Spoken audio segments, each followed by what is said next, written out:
नागेंद्रहाराय त्रिलोचनाय भस्मांगरागाय महेश्वराय नित्याय शुद्धाय दिगंबराय तस्मै नकाराय नमः शिवाय।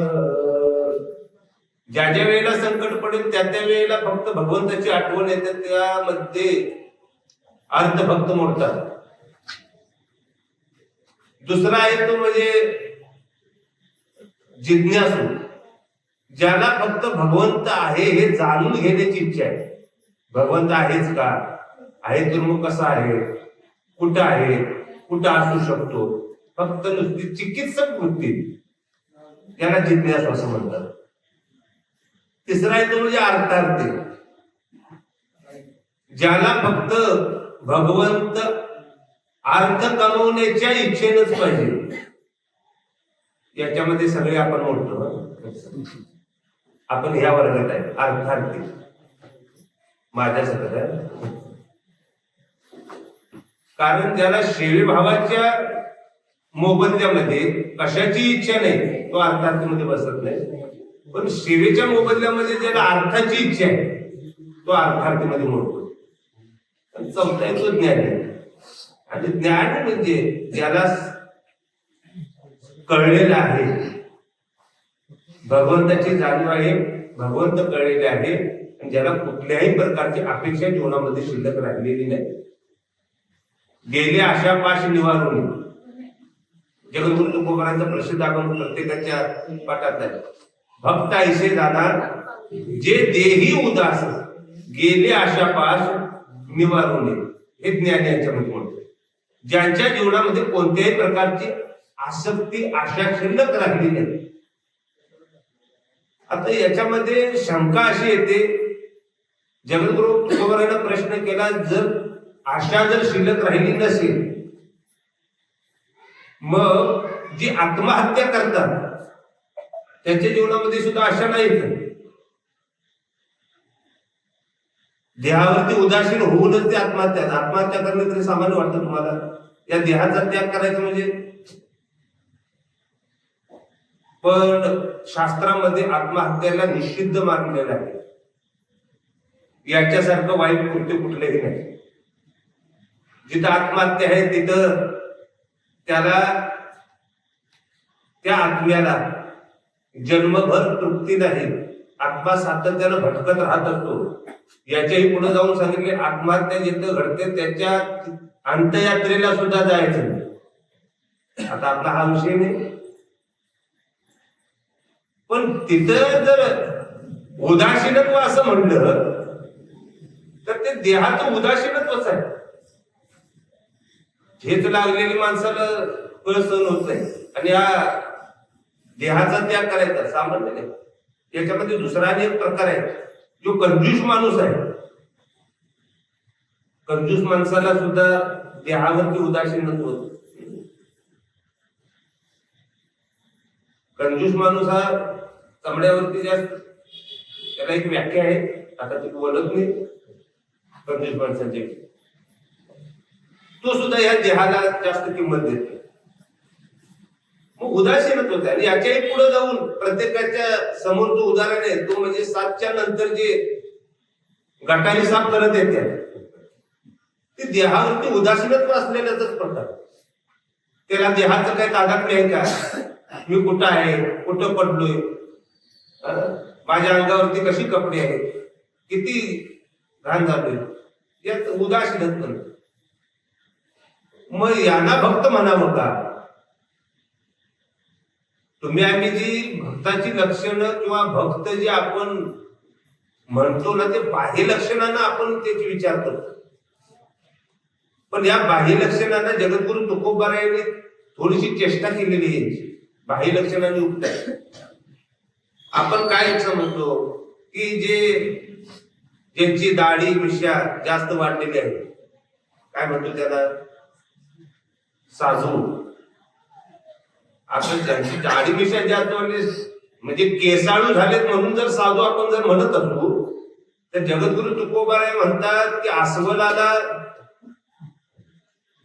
सर्वांगाने केस आहे, म्हणजे अस्वल का साधू होईल का? पहिला साधू मग अस्वल म्हणावं लागेल. दुसरी गोष्ट, जर साधुत्व जर एका अरण्यात राहून पर्णकुटी बांधून किंवा भुयेत राहून जर साधुत्व जर आलं असतं तर उंदरांनी जागी आपल्या निवाऱ्यासाठी पोखरून घरच बांधलेली आहेत ती, त्यांचं घरच आहे ते. मग उंदराला पहिलं साधू म्हणावं लागलं असतं. आणि तिसरं लक्षण सांगितलंय, जर भगवी कपडे धारण केल्यानंतर जर तुम्ही साधू म्हणत असाल, त्यांना जर भक्त म्हणत असाल, तर श्वानाचा सहजच वेश भगवा आहे म्हणून कुत्र्याला पहिल्या क्रमांकाचा साधू म्हणावं लागेल. ही बाह्य लक्षणानं असणारी लक्षण आहे, पण खऱ्या अर्थानं ही लक्षणं बाह्य जरी असली तरी अंतरंगातली जी लक्षणं जाणतो तो फक्त भगवान परमात्मा आणि दुसरे संत. कोणाला कळतात अंतःकरणातली लक्षणं? जगद्गुरु तुकोबारांचा प्रसिद्ध बघे, संत जर जाणायचं असतील, भक्त जर कळायचं असेल तर भक्त म्हणूनच आपण जगावं लागेल, तेव्हा भक्त कळेल. तो का म्हणे, अंगी व्हावे ते आपण तरीच महिमान येईल. एखाद्याचं महिमान जर करायचं असेल तर त्या प्रतीचा आपण पाहिजे. एखाद्या पैलवानाची जर तुलना करायची झाली तर आपण निदान 4 बैठक्या तरी मारलेल्या पाहिजेत, म्हणजे पैलवानाची तुलना करता येईल. आपण थोडं तरी त्याच्यात व्यायाम केला पाहिजे. ज्याला काहीच कळत नाही तो तुलना करायला लागतो. ज्याला स्वरात काय कळत नाही, आमच्या इकडे सांगतो, तो म्हणतात जरा बिघाडते, जरा ठोका. नाही बरोबर आहे, नाही मला बिघडल्यासारखं वाटते, मग हे घे तुला, नाही मला त्याच्यात काय कळत, मग गप बस. गप पण बसायचं नाही आणि उगाच तुलना करत बसायचं. अरे हे स्लोर जरा बेस्लोर झाला, चाल जरा बाजूला गेली. कुणी सांगावं? ज्याला बाबा एखादी तरी चाल म्हणता येते ते तरी तुलना करायला. तसं जर संतांची आणि भक्ताची लक्षणं जर कळायची असतील तर तुकोबारांच्या भाषेमध्ये संतपणच अंगात आल्याशिवाय ती कळणार. संत नव्हती जगा माणसा त्यासारखे, समुद्र नदी नव्हे पैदा, पाषाण म्हणून लिंगा, संत नव्हती जगा माणसा त्यासारखे. आता हिरा आणि गारगोटी या पृथ्वीचीच रत्न आहे दोन्ही. हिरा गारगोटी दोन्ही पृथ्वीचीच रत्न आहे. दोन्ही दिसायला सारखीच आहे, दोन्ही दिसत ती सारखी, पण वर्म जाणे तो पारखी. दोन्ही जरी पृथ्वीची रत्न असली तर दोन्ही दिसायला सारखी असली तरी हिरा तो हिरा, गारगोटी ते गारगोटी. आणि एके ठिकाणी असं उदाहरण, या आकाशामध्ये तारेही आहेत भरपूर आणि तिथं चंद्रही आहे. आता तारे हे तारेच्याच ठिकाणी आहेत, चंद्र हा चंद्राच्या ठिकाणी आहे. चंद्र आणि तारे दोन्ही एक म्हणता येईल का? पौर्णिमेच्या वेळी ज्यावेळी चंद्र प्रकाशित होतो त्यावेळी अंधाराचा नाश होत असतो. आता बाकीच्या ताऱ्याने असा विचार केला, एक चंद्र प्रकाशित झाल्यानंतर जर अंधाराचा नाश होत असेल तर अमावास्येच्या वेळेला आपण संपूया आणि हा अंधार घालवण्याचा प्रयत्न करूया. कळते का? किती जरी तारे चमकले तरी अंधार नाहीसा होईल का पौर्णिमेसारखा? याच्यात आपण कुठं बसतो? आपण ताऱ्यासारखं आहे, चमकण्याचा प्रयत्न करत असतो. पण चंद्रासारखं संत महात्म्यांचं जीवन आहे जे प्रत्येकाच्या जीवनातला अज्ञान रूपी अंधकार घालवण्याचा प्रयत्न करतो. म्हणून माणसाच्या जीवनामध्ये भगवंतानं देत असताना 3 पानाचे जीवन दिलेले आहे. किती? आपल्या जीवनामध्ये फक्त 3च पान आहेत. पहिलं पान आहे म्हणजे ते जन्माचं पान आहे, दुसरं पान आहे ते कर्माचं पान आहे आणि तिसरं पान आहे ते म्हणजे मृत्यूचं पान आहे.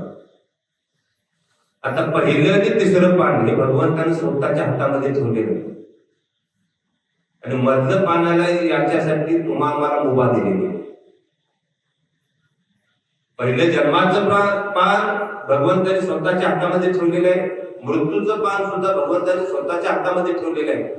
फक्त मधलं जे पान आहे कर्माचं पान, यामध्ये कोणती चित्र काढायची, काय त्याच्यावर लिखाण करायचं, याची सर्वतोपरी जबाबदारी भगवंताने तुमच्या आमच्यावर सोडली. आणि ती कोणकोणती चित्र उमटेल या चित्राची माहिती घेण्यासाठी भगवंतांनी तिथं चित्रगुप्ताची नियुक्ती केली आहे. कोण माणूस कोणत्या प्रकारचं चित्र जीवनामध्ये उमटतो त्याप्रमाणे त्यांना कोणत्या प्रकारची गती द्यायची हा पुढचा प्रश्न आहे. पण मानवानं स्वसामर्थ्यावरती कोणताही प्रयास करायची गरज नाही. कारण आधी देवाजीच्या मनात येते कोणाचे चालेल, कुणाचंच चालेल. ते कशासाठी सांगले, संत कळायचे असतील तर संतपणा थोडाफार अंगात बांधला पाहिजे. थोडीशी लक्षणं ज्या संतांनी आपल्या जीवनामध्ये घालून दिली त्या लक्षणाने युक्त असणारे संत. आता देहावरती उदासीनत्व म्हणायचं गेलं तर याच्यामध्ये 3 प्रकार पडतात. एक, देहाचा नाश करायचा, नाश करणं. दुसरा आहे म्हणजे देहाला सातत्यानं जपत राहणं, असा दुसरा एक प्रकार आहे. आणि तिसरा प्रकार असा आहे ज्या देहाची कदरच नाही. पहिला प्रकार काय, या देहाचं पतन करण्याचा प्रयत्न करणं. जसं मी मागाशी उदाहरण दिलं की आत्महत्या करताना हे या प्रकारामध्ये बोलतात. ज्याला देहाचं महत्वच कळलेलं नाही ते अशा मार्गाला जातात. दुसरं आहे ते म्हणजे देहाची जपवणूक करणं, सातत्यानं देहाला जपणं. त्याच्यामध्ये तुम्ही आम्ही सर्वजण म्हणतो सातत्याने देहाचे रोजडं पुरवतो ना. मला कोणता ड्रेस सूट होतो, कोणती पावडर लागते, हे जे देहाचं तुटलं याच्यामध्ये आपण होतो. आणि तिसरा जो प्रकार आहे, देह असला तरी ठीक नसला तरी ठीक, ज्याला नामदेवरायाचं सुंदर आपण देह जाऊ अथवा राहू पांडुरंगी दृढ भाऊ, याच्यामध्ये संत महात्मा म्हणतात. देह असला आणि नसला तरी माझी निष्ठा ही भगवंतावरती आहे. देहाचा असण्यावर नसण्यावर काय अवलंबून, कारण त्यांना कळलेलं आहे देह तव काय खरा येर वाहुगा पसारा. देह हे काळाचे धन. आपण फक्त ही पाठांतर केली आहे. कधी वाटतं का देह काळाचं ठेवणं आहे? कधी जाणीव झाली का एक ना एक दिवस आपल्याला सुद्धा जावं लागणार आहे?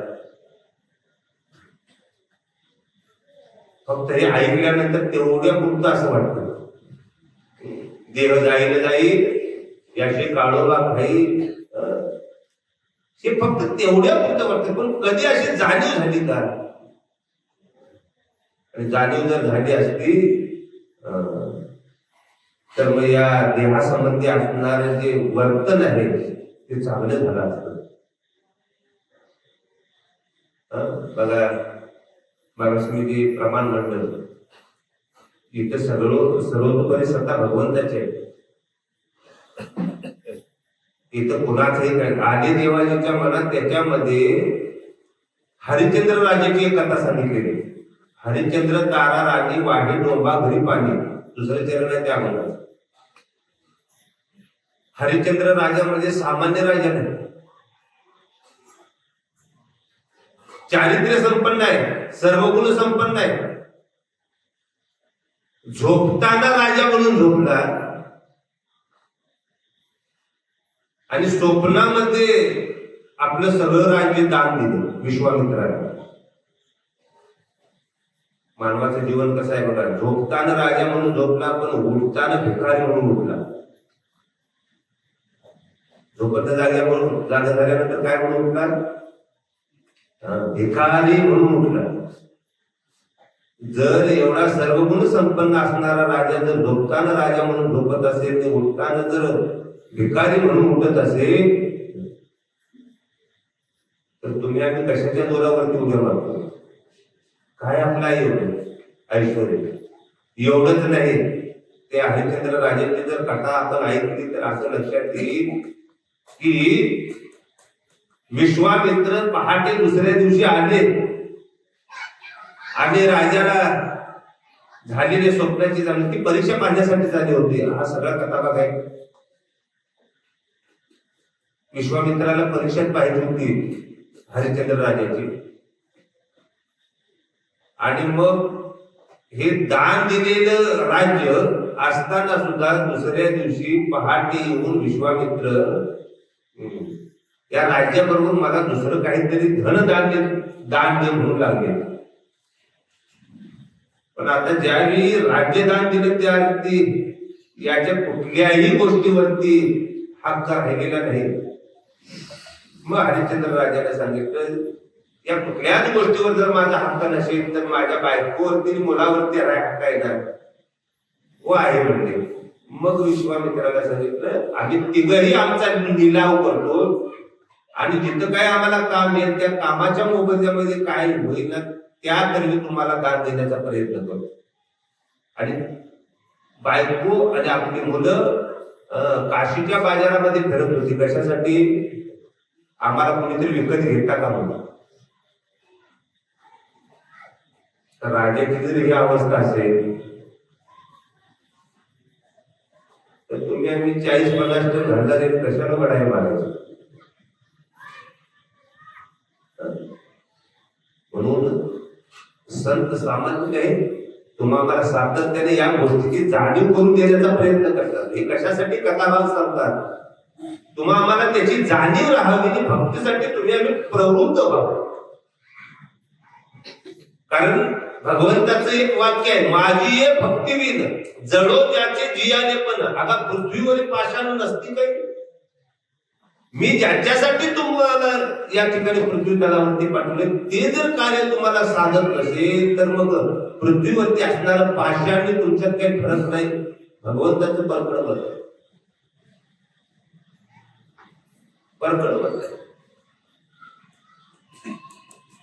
जीवनामध्ये भक्तीला आणलेले साधारण.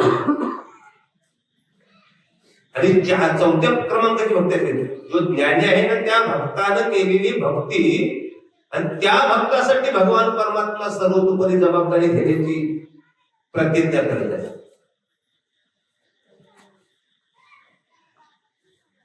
आता याच्यामध्ये अनेक असं उदाहरण जे पांडव सातत्यानं भगवंताचे चिंतन करत आहे, सातत्यानं. पहाटे पांडवा खंडवाशी परित्य देवाशी न विसरले. भक्ताच्या यादीमध्ये पांडवांचं नाव आहे.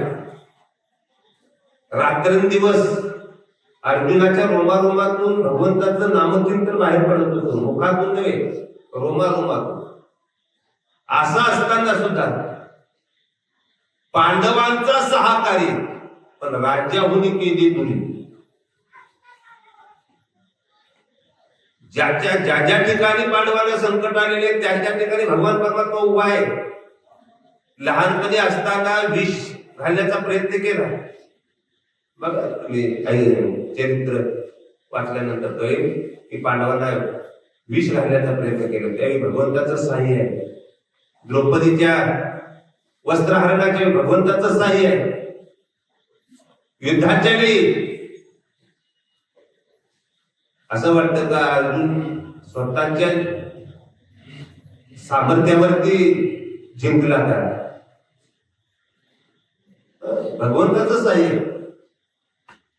पण ज्यावेळी पांडवांचा मुलगा अभिमन्यू युद्धासाठी बाहेर पडत आहे, युद्धासाठी बाहेर जात असताना आपल्या 5 वटांचं दर्शन घेतलं,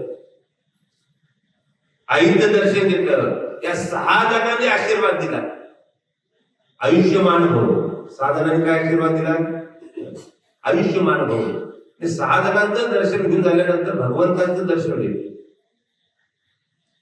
भगवंताने आशीर्वाद दिला, यशस्वी भाऊ.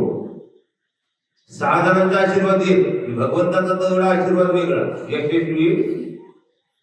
आणि हा वेगळा आशीर्वाद ऐकल्यानंतर द्रौपदीच्या मनामध्ये थोडीशी पालखी तुटली. भगवंताच्या जवळ गेली, भगवंताचा हात हातात घेतला, देवा आम्ही सर्वांनी ह्याला आशीर्वाद दिला आयुष्यमान भाऊ, आणि तू तेवढा आशीर्वाद दिलास यशस्वी भाऊ. काय असं तुला वाटतं का? काय पुढे होईल याची तुला काही चाहूल आहे का? तर भगवंत चतुर आहे, पुढचे काय घडणार आहे न सांगता कळेल, किंवा देव जाणता जाणता ही सगळी जी सत्ता आहे ती भगवंताचे पुढं काय होणार आहे, काय वाढून ठेवले सगळं भगवंत जाणणार आहे. पण चतुर आहे तो. द्रौपदीला उत्तर दिलेलं, अगं मी आशीर्वाद कशासाठी दिला? तुम्ही सर्वांनी आयुष्यमान हो म्हणून आशीर्वाद दिला. आयुष्य वाढून नुसतं काय करायचं? मिळालेल्या आयुष्यात यशस्वी होणं महत्वाचं, म्हणून मी आशीर्वाद काय दिला? यशस्वी हो. आता तिथून गेल्यानंतर एकाने एकाची युद्ध करायचा असा न्यायशास्त्र होतं, पण अगोदरच कौरवाने ठरवलं होतं की अभिमन्यू आल्यानंतर सर्वांनी मिळून अभिमन्यूला मारायचं. एकाने एकाची युद्ध करायचं असं न्यायशास्त्र होतं, पण ते त्या दिवशी मांडलं नाही आणि अभिमन्यूला मारला. हा पुढचा भाग आहे. भगवंताला सांगायचंय काय? अरे जास्त आयुष्य तुमच्या जीवनामध्ये मिळून का उपयोगाचं? 100 वर्ष जगले, 90 वर्ष जगले, पण जीवनामध्ये केलं काय तुम्ही 90 वर्ष जगले? जसं जन्माला आलो तसं केलं, काय उपयोग झाला? नाही तरी काय थोडी. आणि श्वान शुकरे बापुरे, जगद्गुरु तुकोबाराय म्हणतात, आयुष्य कमी असावं पण यशस्वी असावं. माऊलींचं आयुष्य किती आहे?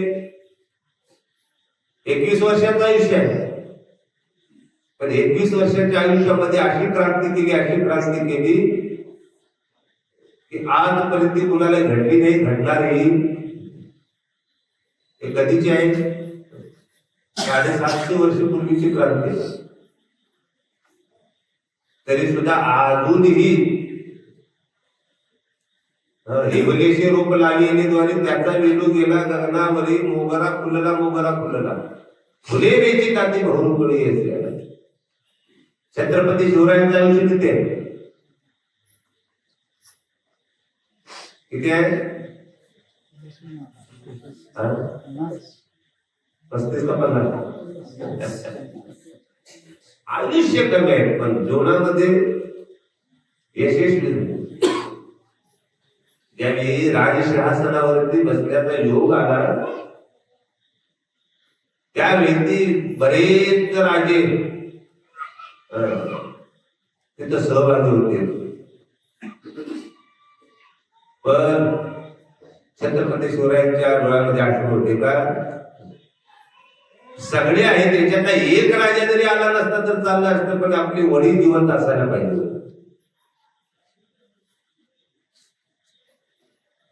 म्हणून जोपर्यंत माणूस जिवंत आहे तोपर्यंत कदर करायला शिका. गेल्यानंतर आपण फक्त त्यांना फोटोतच पाहू शकतो. जे बोलणं आहे, स्पर्श आहे, जे रागवलं आहे ते कुठपर्यंत आहे? जोपर्यंत जिवंत आहे तोपर्यंत. असो, विषयांतर व्हायला नको. मला सांगायचं काय, भक्ताच्या यादीत जर बसायचं, आयुष्य जास्त पाहिजे अशी गरज नाही, थोडं मिळावं पण आयुष्य यशस्वी असावं. ज्ञानी यांच्या जो ज्ञानी भक्त आहे त्या भक्तासाठी भगवान परमात्मा त्यांची सगळी कामं करायला तयार आहे. न सांगता करी सर्व काम. भक्ताची घरी कामधंदा करी, पितांबर धरीवरी छाया. म्हणून संतांचे अखंड भजावे त्यांची पायी व्हावी नसत. आणि भगवान परमात्मा याच श्लोकावरती टीका करत असताना पुढे माऊली सांगतात, अरे माझी या भक्ता आणि संसाराची चिंता आणि समर्थाची कांता काही कोरानं मागे इथं उदाहरण दिलेलं आहे. माझ्या भक्ताला संसाराची चिंता असणंच शक्य नाही, आणि जर त्याला संसाराची चिंता असेल तर तो माझा भक्त असू शकत. दोन्ही भाग आहेत. आता याच्यामध्ये प्रत्येकाला ज्ञात आहे, संसार म्हणजे तुम्ही आम्ही समजतो एक संसार, जन्म मृत्यू रूपी हा एक संसार आहे. महत्वाचा जो हाच संसार आहे. उपजली या पिंडा मरण सांगा ते उपजली मरते सवेची ते. आपण जन्माला येतानाच मरण सोबत घेऊन आलेलो आहोत याची जाणीव असावी. आणि याच्यामध्ये जे जे मध्यमान आपल्याला कर्माचं दिलेले आहे, या कर्माच्या पानामध्ये कर्म करत असताना जीवनामध्ये होणाऱ्या हाल अपेक्षा या सहन करण्याची पात्रता आणि योग्यता आणि त्याचे सामर्थ्य देण्याचं काम भगवान परमात्मा करत असतात. आपण सहज म्हणतो ना, लढत राहा किंवा तुम लढो, एक कर्मच आहे. आता ह्या पहिल्या अध्यायापासून पाहिलं तर अर्जुन हा संभ्रम अवस्थेमध्ये आहे. अर्जुनाला कळत नाही आपण कशासाठी युद्धासाठी उभा राहिलो. हे सगळे आपले आपतेष्ट आहे, हे माझे सोयरे सज्जन सर्व, हे सगळे सोयरे आहे. आणि याच्यातून परावृत्त करण्यासाठी हा केलेला अर्जुनाला उपदेश आहे. तू भक्त म्हणून माझ्या जवळ हो, म्हणजे तुला कुठल्याच प्रकारची चिंता राहणार, कुठली चिंता राहणार. याच्यासाठी अभ्यासच असावा असं नाही.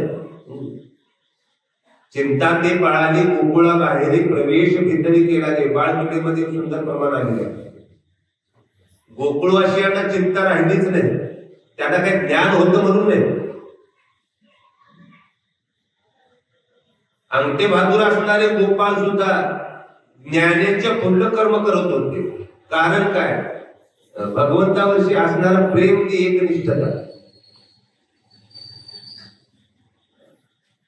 म्हणून ज्ञानी भक्त श्रेष्ठ घडलेला आहे. ज्ञानी म्हणजे फक्त 4 पुस्तकाचं ज्ञान झालं म्हणजे ज्ञानी नाही. ज्यानं भगवंताला जाणलेलं आहे आणि जाणून त्याची भक्ती करतो तो ज्ञानी. मग त्याच्यामध्ये जगद्गुरु तुकोबार यांनी भोळा भक्त हा शब्द वापरला. तो का म्हणजे आम्ही भोळ्या भावी सेवा घ्यावी जी ती सेवा करीत व्हायची. भोळेपणानं करणारी ही भक्ती सुद्धा श्रेष्ठत्वाला पोहोचते. तिथं पंडित, ज्ञानी, महानुभवी हा जो शब्द आहे ना त्याला किंमत दिली नाही. जाणे भक्तीचा जिव्हाळा तोची दैवाचा पुतळा तुकोबारांचा प्रसिद्ध आहे. अनेक नाही माझ्या मनामध्ये हो का पंडित शहाणा, शहाणे असतील पंडित असतील याच्याशी काही देणं घेणं नाही. त्याला भक्ती कितपत जाणतो आणि जो भक्ती जाणतो तो असणारा भक्त त्याच्यासाठी भगवान परमात्मा सगळी कामं करायला तयार आहे. तो त्या भक्तासाठी भगवंताचं उत्तर आहे. एखादी राजाची राणी काय दारोदारी भीक मागेल का? काय समर्थांची कांता पोरानं मागे किंवा माऊलींचं काम काय बघा.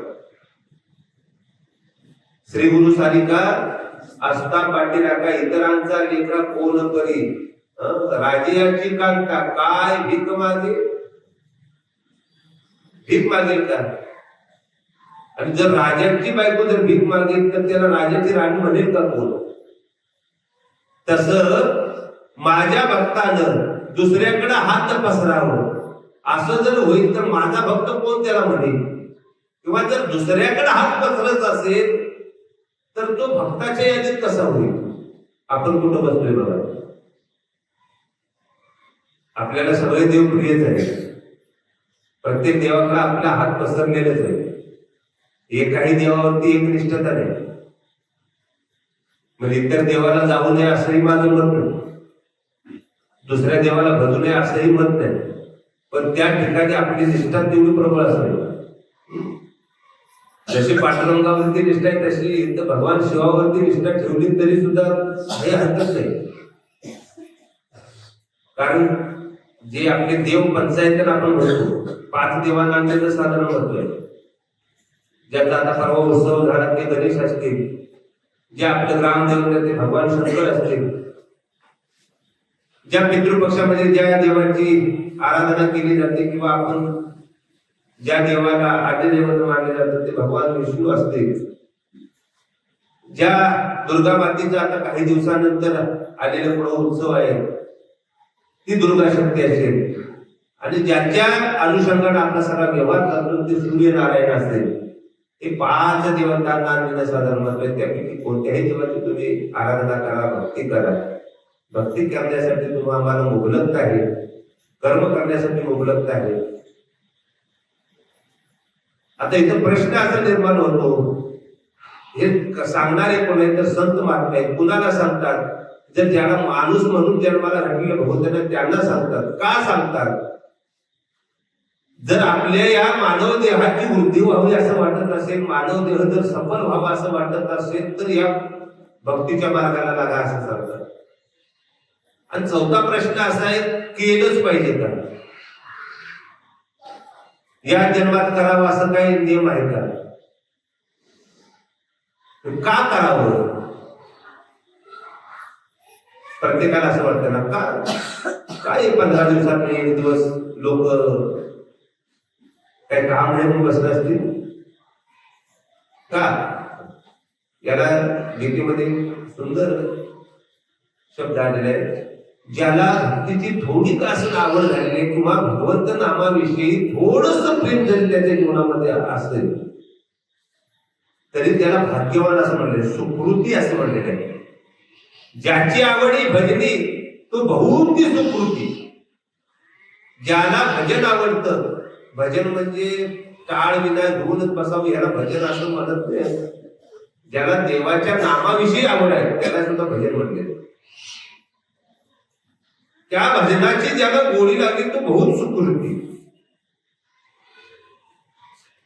तर ज्या ती एकाला जर चांगलं म्हणतात तर सहज दुसऱ्याची निंदा केलेलं पात्र लागते, किंवा एका म्हणता भले दुजे सहजचे निंदले असेल.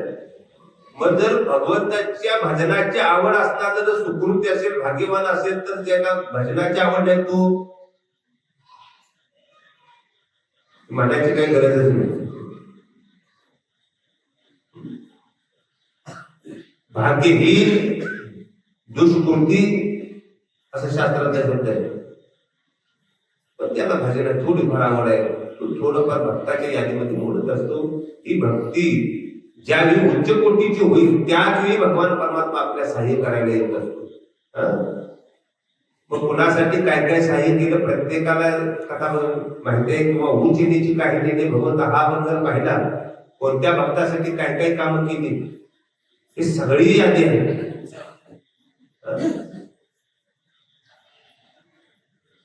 या यादीमध्ये भगवंताने स्वतः विष सुद्धा प्राशन केलेलं आहे. कोणासाठी? माझी भक्त. माझा हा शब्द महत्वाचा आहे. आपण माझं कवा म्हणतो? माझं घर, माझी गाडी, माझे इष्टमित्र, माझे कुटुंब. माझा हा शब्द कधी येतो? जिथं आपुलकी आहे, प्रेम आहे, आस्था आहे, आदर आहे, त्यावेळी माझा हा शब्द येतो. तसं भगवान परमात्मा माझा हा शब्द कशासाठी वापरतो? ज्या भक्ताविषयी आपल्याला प्रेम आहे, आस्था आहे, ज्या भक्तासाठी भगवान परमात्मा सातत्याने तिष्ठत उभा आहे. वारीला जात असताना आपण त्याच्या ओढीने जातो, पण तो भगवान परमात्मा सुद्धा भक्ताच्या ओढीने तिष्ठत उभा आहे. वाट पाही उभा भेटीची आवडी, कृपाळू तातडी उतावी. तस त्या ज्या भक्तासाठी भगवान परमात्मा तिष्ठत उभा राहतो, त्या तिष्ठत उभा राहणाऱ्या भगवंताच्या मनामध्ये आपलं सुद्धा कुठंतरी स्थान यावं याच्यासाठी भक्ती मार्ग पत्कर. याच्यामध्ये भक्तिपंथ बहुत सोपाही सांगितला आणि भक्ती तो कठीण सोळा होईल दोन्ही मार्गाने सांगितलं. दोन्ही मार्ग सांगितले. आणि या भक्त ऐसे जाणार जे जे उदासी याच्यामध्ये सुद्धा तिसरं प्रमाण आलेलं निर्वाणी गोविंद असे मागे पुढे काहीच साखळी पडून येते. तुम्ही त्या भगवंतावरती भार घालाल, काय तुम्हाला संकट येऊच देत नाही. आणि संकट जर येत असते तर मग तो भगवंत कोण बनेल? ज्याची खरी सेवा त्याच्या भय काय जीवा करिता स्वामी सविवाद अधिक अधिक आनंद. आपली तेवढी निष्ठा नसल्यामुळे तुमच्या आमच्या संकटाला तू धावून येतो. निष्ठा ठेवा, निश्चित प्रमाणे धावून येतो. आणि तो सगुण रूप धारण करून धावत यावा एवढा आपण एवढी उच्च कोटीची आपली भक्ती नाही. आता या ठिकाणी जी ओवी घेतलेली आहे त्यामध्ये भगवान परमात्म्याने सगुण रूप धारण करून त्या भक्तासाठी मी निर्गुण असणारा परमात्मा सगुण रूपामध्ये आलो असं सांगितलं. म्हणून का पांडवा मूर्तीचा मेळा. मुळात भगवंताचं निर्गुण स्वरूप आहे. ज्याला रंग नाही, रूप नाही, गुण नाही, आकार नाही असा असणारा भगवान परमात्मा. रंग नाही, रूप नाही, नाही वर्ण छाया किंवा अव्यक्त निराकार नाही जे आकार जेथून चराचर हरीची होते असा अव्यक्त असणारा परमात्मा भक्तासाठी सगुण रूप धारण करतो. म्हणून तुकोबरायांचा अभंग आहे बघा. जेवढे जेवढे अवतार झाले भगवंताचे, जेवढी जेवढी भगवंताची रूप झाली तेवढी तेवढी भक्तासाठी झाली. आम्हासाठी अवतार मत्स्य कुर्माने सुत्र मोहे धाम घाली पाना नाम घेता पंढरीला. देवाला येण्याची गरज नाही पण आमच्यासाठी तो येतो असं तुकोबरायांचं मत आहे. ज्या भगवंताचे मुख्य 10 अवतार आपण म्हणतो ते एका भक्तासाठी फक्त आलेले. अंबऋषीसाठी जन्म सोसी येणे दुष्ट निर्जाळीले किती. ज्या अंबऋषीचं व्रत होत. अंबऋषी नावाचा राजा आहे, त्याचं नित्य व्रत होत. तसं जीवनामध्ये काही ना काहीतरी आपल्या नित्यक्रम असावा, काहीही असो. कारण नित्य नियमन आणि ते प्राणी दुर्लभ लक्ष्मी वल्लभ तयाजवळ. लक्ष्मी वल्लभ तयाजवळ नित्य नियमन आणि ते प्राणी दुर्लभ. कोणाच्या जवळ आहे? ज्याच्या जीवनामध्ये काहीतरी नियम आहे त्याच्या जीवनामध्ये लक्ष्मी वल्लभ आहे. कोणताही नियम असतो आपल्या जीवनामध्ये. साधा आंघोळीचा नियम असला तरी सुद्धा नियमात नव्हतो. योग्य वेळी रोज 6लाच आंघोळ करायची असा जर तुम्ही नियम केला तर रोज 6लाच करायची हा सुद्धा नित्य नियमात नव्हतो. पण आपला नियम तडीच जात नाही. तर कुठलाच नियम आपला जात नाही तडी. काही ना काहीतरी त्याच्यामध्ये विघ्न येतच असत. असो एवढा भगवान परमात्मा नित्य नेम करणाऱ्यांच्या जवळ. म्हणून अंबऋषी राज्याचा नेम होता प्रत्येक द्वादशीच्या व्रताला ब्राह्मण भोजन. दशमीचं व्रत वेगळं आहे, एकादशीचं वेगळं आणि द्वादशीचं वेगळं. आता हे आपल्या सोयीसाठी सगळं नियम आपण फक्त ऐकतो. खरं एकादशीचं व्रत हे दशमीपासून चालू होतं. म्हणजे कालच्या दिवसापासून. काल एकाच भोजन करायचं. आज निराहारी. आता कलियुगामध्ये माणूस भोजनाशिवाय राहत नाही म्हणून त्याच्यामध्ये थोडासा बदल केला. फलाहार. फलाहार म्हणजे फळ फक्त खायची. त्या फलाहाराचा अपभ्रंश झाला त्याचं फराळाचं रूपांतर झालं. आणि तो फराळ मग आता बरेच आलेले त्या फराळामध्ये बरेच प्रकार आलेले. इथून पाठीमागं फक्त खिचडी किंवा भगर असायची. आता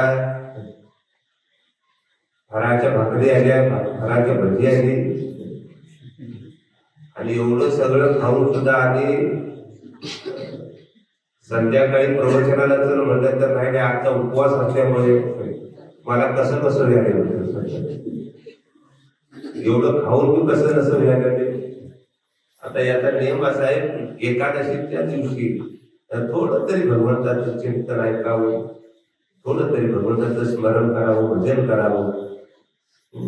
आणि द्वादशीच्या दिवशी सूर्योदयापूर्वी द्वादश सोडायचं, आणि द्वादश सोडल्यानंतर नंतर दिवसभर काही प्राशन करायचं.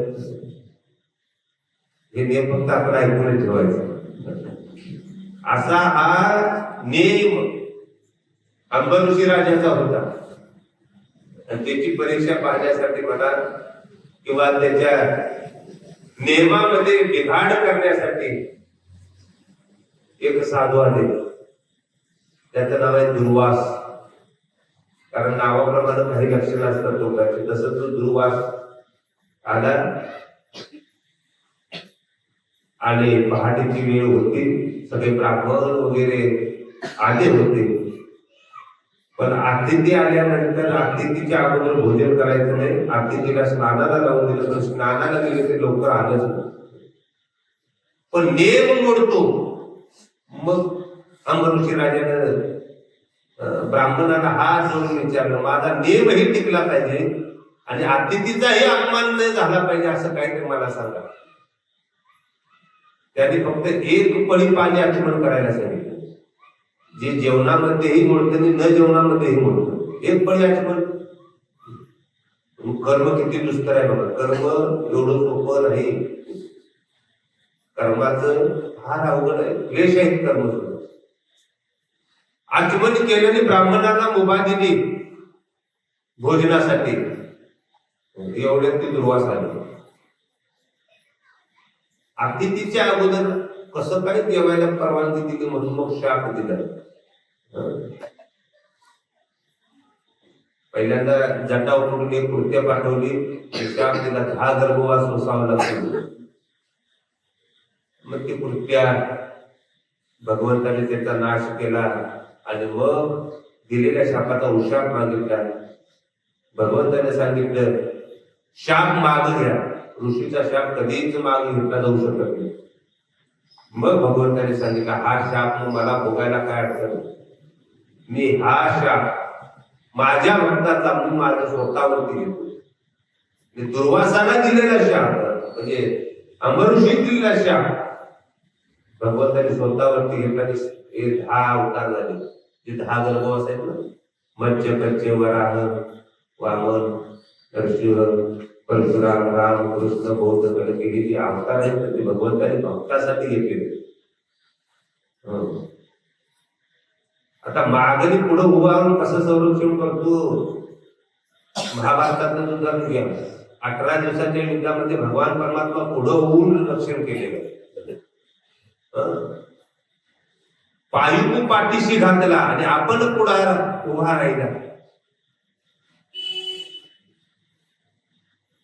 पुढे उभारून संरक्षण केलं. आणि 18 दिवसाचे युद्ध संपल्यानंतर रोजचा नियम असा होता, पहिल्यांदा भगवंत उतरायचे आणि मग अर्जुनाला हात धुवून मांडीचं आसन करून अर्जुनाला खाली उतरलं जायचं. पण ज्यावेळी युद्ध संपलं त्यावेळी अर्जुनाला खाली आधी उतरायला सांगितलं. का? कारण त्या रथाचा स्फोट होणार होता. कारण अर्जुनाच्या ताकदीची किंवा सामर्थ्याच्या पेक्षा जास्त येणारे जे बाण आहे ते भगवंताने आपल्या पायाखाली दाबून ठेवले होते आणि त्याचा स्फोट करण्याची वेळ होती. आणि मग त्यावेळी अर्जुनाला अगोदर खाली उतरवलं आणि मग भगवंत खाली उतरल्याबरोबर जसा एखादा स्फोट व्हावा तसा त्या रथाचा स्फोट झाला.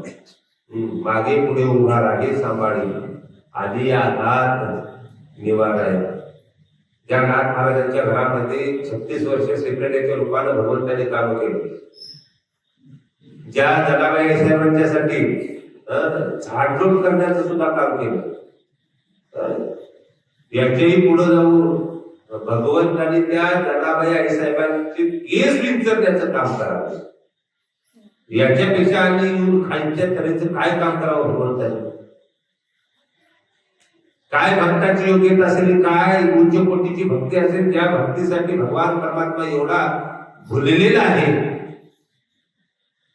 की सगळी नीच कामं करू लागले, बाळत पण काम केलं भगवंतांनी. काय भक्तासाठी आणि करावं भगवंतांनी? त्या भक्तासाठी कुंभाराचं रूप धारण करून येऊन गाडगी मडकी सुद्धा तयार केली. कोणासाठी?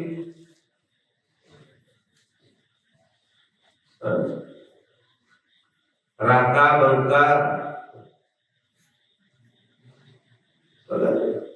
ढोल पिटण्याचं काम केलं, माळा सांभाळण्याचं काम केलं, आणि काय काय भक्तासाठी केलं. पण ही सगळी भक्ताची यादी ते भगवंताच्या अंतःकरणातले भक्त आहेत. माझी हा शब्द आहे ना, त्या माझं म्हणणाऱ्या भक्तातले हे सगळे या भक्त आहेत किंवा हे सगळे भक्त आहेत. ही भक्त म्हणजे सगळी भगवंताची भक्ती करणारी. काय केलं त्या भक्ताने? फक्त त्या भक्ताने या देहाचा निराश केला. एक देहाचा द्वेषही करू नये आणि देहावरती आसक्तीही ठेवू नये. आपण प्रेम करतो म्हणजे देहावरती आसक्ती आहे. जे आत्महत्या किंवा देहाला किंमतच देत नाही, देह संपवण्याच्या मागे आहेत, समजायचं की देहाचा द्वेष करतात.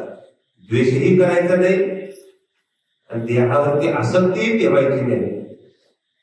मग दोन्हीही नाही, ती मधली स्थिती, त्याला देहाचं निरसनत्व म्हणतात. देहाच्या निराशे पाविजे या ठाया, माझी ऐशी काया जवळ होते तुकोबरायचं प्रमाण.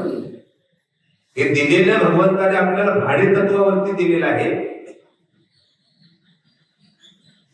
जेवढे दिवस दिले तेवढे दिवस वापर करायचा आणि इथंच हे ठेवून जायचं आहे. ज्या कारणासाठी दिले ते कारण आपलं सफल होण्यासाठी भक्ताच्या यादीमध्ये आपल्याला वर्ण यावा किंवा नाम व्हावं. आणि तो भगवान परमात्मा आपल्यासाठी सुद्धा सातत्यानं मागं पुढे उभा राहून संरक्षण करावं असं वाटत असेल, या कर्माचा त्रास आपल्याला होऊ नये असं वाटत असेल, केलेलं कर्म निर्विघ्न पार पडावं असं वाटत असेल, तर या भक्तीची कास धरल्याशिवाय आपल्याला गरजेचं नाही. कलियुगामध्ये दुसरं साधनच नाही. नाना साधनाच्या केल्या खटपटा, इतर साधनाच्या कितीही खटपटा केल्या तरी त्या भगवंतापर्यंत पोहोचू शकत नाही. एक कलियुगामध्ये करावे कीर्तन ते नारायण देई भेटी. कलियुगातलं उत्तम साधन म्हणजे भगवंताचं नाम चिंतन. म्हणून सारासार विचार करा. कधी उठा उठी नाम धरा कंठी विठोबाचे. त्या भगवंताचं नामचिंतन आपल्या जीवनामध्ये सातत्यानं यावं. म्हणून प्रत्येक मानवाला संत महात्मे विचार करायला सांगतात. आपण विचार करतो काही काळापुरता, पण ते आपले विचार तडीच जाते. याच्यात 3 विचार सांगतो आणि आपली सेवा संपवायचे. विचार नंबर 1, निरर्थक विचार. आपण विचार करत नाही का? करतो, पण पहिला विचार येतो म्हणजे निरर्थक विचार. काही कारण नाही, घेणं देणं नाही, विचार करतो. एकानं मला विचारलं, महाराज एकादशीला जर पाडवा आला तर काय करायचं? एकादशीला पाडवा येईल का? कधी शक्य आहे का? पाडव्याची तिथी काय, एकादशीची तिथी काय? निरर्थक विचार. समुद्राला आग लागली तर मासं कुठं बसायचं? काय गरज आहे का? माशाचं जीवन ती मासं बघतात. देशाचं कसं होईल, गावाचं कसं होईल, अजून तुझं कसं होईल हे बघ. देशाचं स्वतःला समजत नाही आणि देशाचा विचार काय करायची गरज आहे, निरर्थक विचार, काही घेणं नाही देणं नाही. निरर्थक विचार. दुसरा आहे म्हणजे दुःखदायक विचार. आता ह्याच्यामध्ये बरेच संसारी तुम्ही आम्ही म्हणतो दुःखदायक विचार. काही विचार आहेत ते आपल्या जीवनामध्ये फक्त आणि फक्त दुःखच देतात. जे करू नये म्हणतो तेच आपण करत असतो. काही गरज नसते दुःखदायक विचार करण्याची. आता पाऊस पडत नाही, आता आलेलं पीक जाते का काय, असा जर लागत राहिला तर परत पूर येईल का काय, काय विचार करून काय उपयोग आहे. त्याच्या जे सत्तेनं होणार आहे त्याच तो बघणार आहे.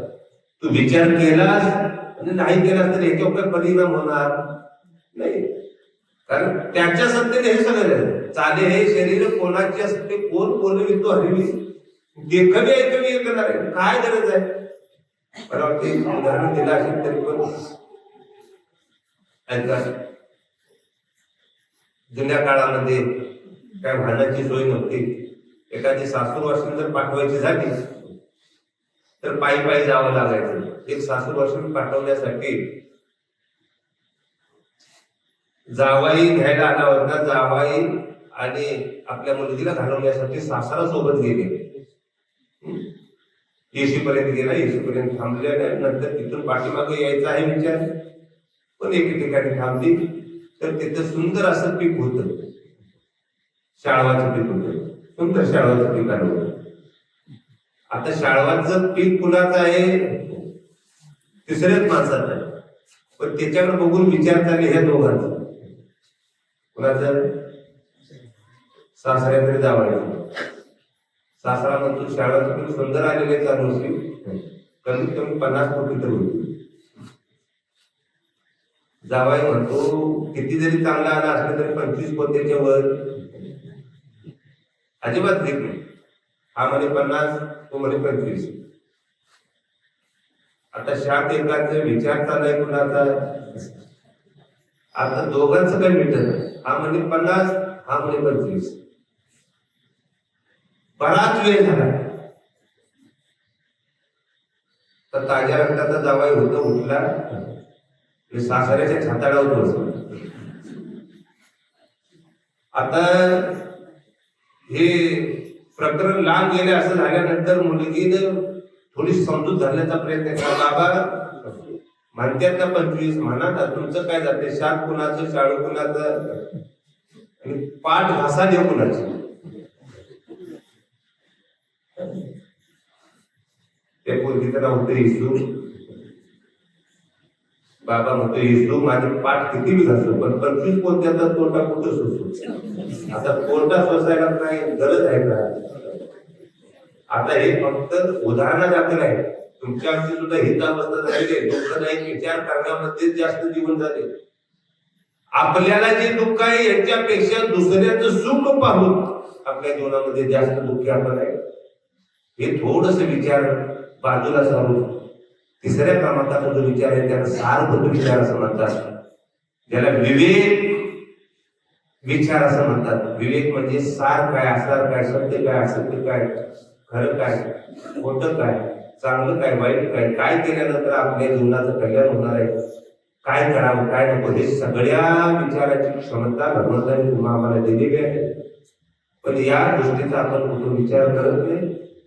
तो विचार करून जर आपण भक्ताच्या यादीत असू तर मग हे हाच लोक भगवंताने या भक्तासाठी वापरले. त्या भक्ताच्या यादीमध्ये आपला सुद्धा नंबर लागावा. त्या भगवंताने आपल्या सुद्धा सहाय्यासाठी आपलं निर्गुण स्वरूप टाकून सगुण रूपामध्ये तुमच्या आमच्या सहाय्यासाठी यावं आणि येईल अशी अपेक्षा व्यक्त करतो. बोलण्याच्या योगामध्ये काही शब्द चुकीचे शब्द दिले असतील तर माझ्या बुद्धीचा दोष आहे. जेवढे म्हणून बरोबर आहे ते संत महात्म्याचे गुरुवर्य हरिभक्त परायण कान्हाजी पाटील महाराज कोलिवलीकर यांच्या आशीर्वादानं काय प्राप्त झालं ते तुमच्या समोर ठेवण्याचा प्रयत्न केलेला आहे.